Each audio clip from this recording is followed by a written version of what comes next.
ไม่น่าเชื่อนะคะว่าแค่ทางจอดรถหรือว่าการจอดรถในบ้านเนี่ยสามารถทำให้คุณรู้ได้เลยว่าคุณจะได้ลูกสาวหรือลูกชายหรือว่าไม่ได้สักคนเลยนะคะแล้วก็อย่าลืมดูจนจบนะคะเราจะมีทริคหรือว่าวิธีการแก้ให้พวกคุณด้วยนะคะ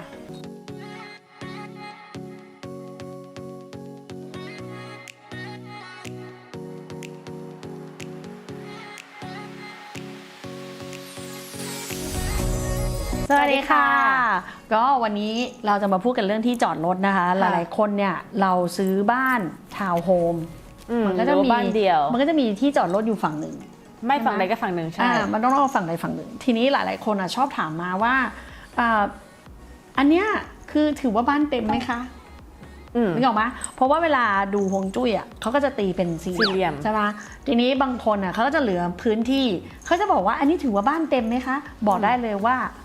ไม่ถือถ้าไม่มีหลังคาคือถ้ามันว้าวนึกออกมาเป็นพื้นที่แล้วมันว้าวเข้าไปไม่มีหลังคายื่นออกมาก็ถือว่าไม่เต็มก็คือต้องเป็นพื้นที่เต็มก็คือมีหลังคาใช่ก็คือมีหลังคานะคะอีกกรณีหนึ่งถ้าเกิดว่าจากประตูบ้านแล้วก็พุ่งเข้าไปด้านใดด้านหนึ่งต้องพูดว่าพุ่งไปขวา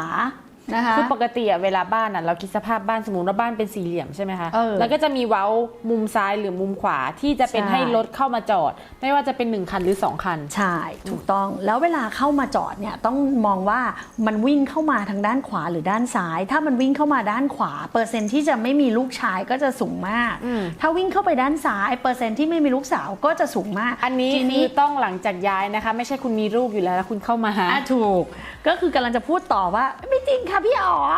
หนูได้เข้าไปทางขวาแต่หนูมีลูกชายก็มีก่อนที่จะเข้าไปอยู่นะคะคือยังไงก็ต้องมีก่อนที่เข้าไปอยู่ดังนั้นก็ต้องรู้ว่าเวลาพุ่งเข้าไปเนี่ยลักษณะยิ่งนะบ้านคนรวยจะน่ากลัวกว่าบ้านคนจนคือถ้ามาสมมุติประตูหน้าบ้านแล้วขึ้นไปปุ๊บแล้วจอดเลย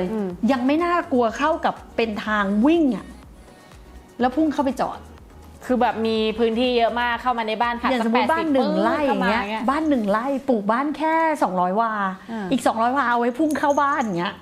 อีพวกเนี้ยน่ากลัวกว่าเยอะเลยก็เอาบ้านมาเลยบ้านสมัยตอนที่คุณพ่อยังมีชีวิตอยู่นะคะก็เป็นบ้านที่พุ่งเข้าไปทางขวาโดยตรงนะคะเข้าไปปุ๊บเนี่ยต้องบอกว่าพื้นที่ของฝั่งผู้ชายมันไม่เต็มอยู่แล้วแล้วป๊าเนี่ยก็ทำเป็นลูกศรเลยคือเขาดันทำแบบนี้เขาวิ่งเข้ามาแล้วเขาก็มีทางเลี้ยวเข้าไปทางนี้แล้วก็พุ่งไปด้วยก็คือมีทางเลี้ยวหน้าบ้านแล้วก็มีทางพุ่งเข้าไปด้วยมันก็จะออกเป็นแนวเหมือนลูกศรนึกออกปะคะปรากฏว่าคุณพ่ออยู่บ้านหลังนี้แค่3 ปีอากงก็พูดเลยว่าคุณพ่อต้องเสียนะคะก็ป๊าก็ตายจริงๆนะคะอันนี้ก็คือทำให้อายุสั้นใช่แล้วหลังจากนั้นมาก็เลยเปลี่ยนประตูไปอยู่อีกฝั่งหนึ่งแล้วประตูเนี้ยก็ปิดเลยทำเป็นรั้วเลยคนบ้านอื่นๆเขาอาจจะไม่ได้เปลี่ยนประตูกลายเป็นว่าเขาไปสร้างประตูเพิ่มแล้วประตูเนี้ยเขาก็ปิดตายแล้วก็มีประตูคนเดินแต่ม้าบ้านม้าไม่อยากทำเพราะไม่งั้นมันจะกลายเป็นมีประตูเท่ากัน2 บานอยู่ในระนาบเดียวกันถึงแม้มึงไม่เปิด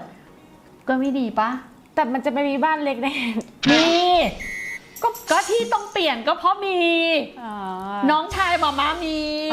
จำได้เปล่าน้องชายหนูก็นึกแค่ว่าเป็นเจ้าของบ้านไม่ลืมคิดถึงผู้อยู่อาศัยด้วยผู้ชายในบ้านก็เป็นหมดเลยน้องชายหม่ามีเลยทุบทิ้งทุบหมดเลยทำกำแพงเลยกูไม่เอาแล้วประตูอย่างนี้เห็นไหมมันก็เป็นอะไรที่รุนแรงมากใช่เพราะมันเหมือนกับก่อนจะเข้าบ้านใช่แต่ว่าถ้าเป็นพวกเขาอยู่ทาวน์โฮมทาวน์เฮาส์หรือบ้านเดี่ยวเนี้ยมันเลือกไม่ได้เขาทำมาให้อย่างนี้แล้วมันก็จะมีประตูเดียวบ้างการ์ดเอาจริงๆทาวน์โฮมคือมันเปิดตรงกลางแล้วมันเข้ามาเต็มพื้นที่เลยนะนี่หมายถึงการพุ่งรถเข้าเมื่อไหร่ก็ตามที่เราพุ่งรถเข้าในรูปแบบนั้นคนในบ้านจะเป็นภูมิแพ้แล้วก็มีปัญหาระบบหายใจแต่ว่าจริงๆการพุ่งเข้าก็ยังดีกว่าการเอาตูดเข้าถ้าเอาตูดเข้าจะป่วยหนักกว่านี้อีกเพราะมีควันใช่เพราะขมเหลาใช่แล้วทีนี้ต้องบอกอย่างนี้จริงๆนะมาม่าก็แอบสะใจเล็กๆนะก็คือการที่เราไปจอดรถบ้านคนอื่นคนไทยจริงๆกฎหมายเมืองนอกดีกว่าเมืองไทยนะคือถ้าไม่มีที่จอดรถไม่อนุญาตให้ซื้อรถเนี่ยของเมืองนอกแต่ของคนไทยมีหลายคนที่เห็นแก่ตัวก็คือไปจอดหน้าบ้านแล้วไม่ได้บ้านตัวเองไงบ้านคนอื่นบ้านคนอื่นไปจอดบ้านคนอื่นจริงๆแล้วมนุษย์ไม่รู้นะเราไม่มีวันรู้เลยว่าเรา เอาสมบัติของเราไปไว้หน้าบ้านคนอื่นก็คือเราก็จะเสียเงินให้กับคนอื่นเยอะมากต้องบอกว่าอดีตสามีมาสมัยก่อนบ้านเขาอยู่เยาวราชมันไม่มีที่จอดวิธีที่เขาทำก็คือเขาจะห่างออกไปประมาณ2 กิโลเลยจ่ายเงินค่าที่จอดรถแล้วก็ไปจอดที่นั่นก็คือเราเอาสมบัติเราไปวางไว้ที่เขาถ้าเราดูสีรถดีอ่ะสีดีกับเราอ่ะเท่ากับเราเอาของดีของเราอ่ะไปไว้ที่เขาก็คือเงินกูก็จะไปอยู่กับมันด้วยมันคือการเสียเงินให้กับสังคมทีนี้ถ้าเราไปจอดรถให้กับบ้านใครเราจะสังเกตเลยจริงๆอ่ะมันเหมือนอย่างเงี้ยมันเหมือนเวลาเราให้ทานอ่ะเราให้ทานเราก็ได้บุญนั้นถูกปะจริงๆอ่ะถ้าเราทำใจซะว่ากูไม่เดือดร้อนอยากจอดไปดีเราก็จะดีในด้านอื่นก็คือเราจะมีโชคลาภในด้านอื่นให้แม่งจอดเถอะแล้วตัวมันก็จะชิบหายลงเรื่อยๆให้มันทำไปไม่ว่ากันแต่ถ้าคุณมีปัญหาก็ต้องคุยกันแต่ถ้ามาขวางทางเข้าออกสิอันนั้นเรื่องใหญ่คนที่ให้คนอื่นมาจอดไม่เดือดร้อนเลยไม่เดือดร้อนสังเกตปะล่ะไอ้พวกที่ทำที่จอดรถทุกคนรวยหมดเลยนะแต่เรากลับแบบว่าไม่ได้นะมาจอดบ้านฉันนู่นนั่นนี่ถ้ามึงไม่ขวางทางกูจอดไปเถอะกูรู้เลยเพราะมึงจะเสียเงินแต่กูจะได้เงิน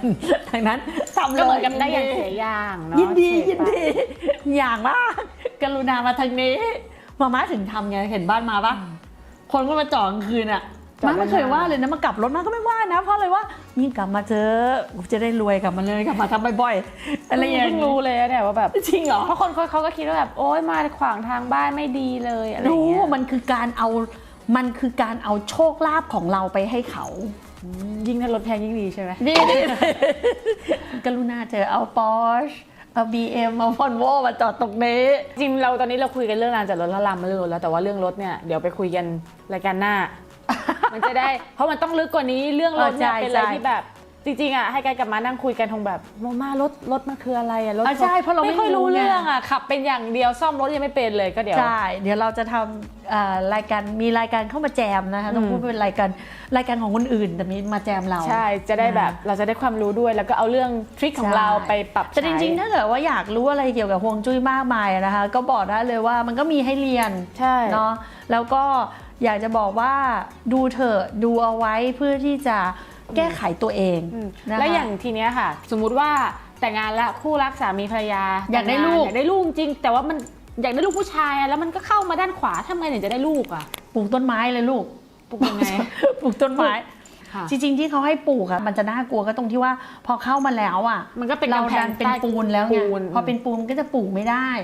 นะแต่มันก็จะบรรเทาได้หน่อยก็คือกระถางแล้วก็ให้มันสูงขึ้นแต่มันก็จะสูงได้เท่าที่กำแพงมันลิมิตใช่จริงๆทำเป็นต้นโมกเล็กๆทำเป็นเหมือนกำแพงเหมือนบ้านพี่กิตเขาก็เป็นต้นโมกแล้วก็ทำเป็นเหมือนกำแพงกั้นก็คือมันจะกันไม่ให้ฝุ่นเข้าบ้านคนในบ้านก็จะไม่ป่วยอันนั้นคือ1อันนะคะอันที่2เนี่ยจริงๆแล้วอ่ะการใช้ต้นไม้เป็นรั้วเนี่ยมันเป็นสิ่งที่แก้ฮวงจุ้ยได้ดีที่สุดเพราะเราใช้ธรรมชาติแก้มันจะไม่มีผลเสียเลยแต่ว่าต้นไม้ก็อย่าลืมกลับไปดู EP ต้นไม้นะคะอย่าไปเอาต้นไม้ไม่ใช่บอกต้นไม้แล้วมาปลูกพริกกะเพรามาปลูกอะไรไม่ช่วยนะต้องจริงๆแล้วต้องระวังด้วยนะเพราะอะไรรู้ป่ะอย่างจำบ้านพี่คนหนึ่งได้ไหมที่เราไปถ่ายวิดีโอรายการที่ว่าเขาไม่เคยจัดสวนแล้วอยู่ๆเขาลุกขึ้นมาจัดสวนแล้วผัวเขาก็ไปมีบ้านเล็กจำได้นั่นน่ะเพราะเขาติดตำแหน่งใช่อันนี้คือจะบอกว่าหลายๆอย่างนะคะมันเรียนรู้ได้นะแล้วก็ต้องระวังด้วยเพราะว่าทุกอย่างมันมีรายละเอียดของมันอยู่ก็เหมือนที่กัสบอกอะค่ะถ้าสมมติว่าเราอยากมีลูกหรือเราอยากอะไรอย่างเงี้ยแล้วเราทำลายตำแหน่งโดยที่เราไม่ได้รู้ตัวตำแหน่งที่นอนตำแหน่งห้องน้ำตำแหน่งมันมีหลายอย่างประกอบคือทุกอย่างมันประกอบกันหมดเลยใช่ก็ต้องระวังนะคะต้องบอกเลยว่าตอนนี้ก็ต้องระวังเพราะว่าจริงๆแล้วรายละเอียดพวกนี้มันมีผลหมดเลยมันก็ต้องเรียนรู้แล้วก็ต้องใส่ใจเพราะจริงๆอะหลายๆอย่างที่เกิดขึ้นในชีวิตเราก็ชอบคิดว่าอ๋อไม่เป็นไรหรอกไม่เป็นไรหรอกแต่จริงๆไม่ใช่ทุกอย่างอ่ะมันมีเหตุและผลของมันทั้งสิ้นนะคะก็ฝากไว้ด้วยนะคะถ้าเกิดชอบวิดีโอเรานะคะก็ฝากกดไลค์กดแชร์นะคะกด Subscribe หรือว่าฝากติดตามที่ Facebook ได้นะคะเดี๋ยวเราแปะลิงก์ไว้ด้านใต้ให้นะคะเพราะว่า Facebook เนี่ยคุณก็สามารถเวลาเรามีไลฟ์เนี่ยก็สามารถคุยกันได้เลยอะไรอย่างเงี้ยหรือว่าเรามีข่าวสารแล้วก็แจ้งตรงนั้นเร็วกว่านะคะ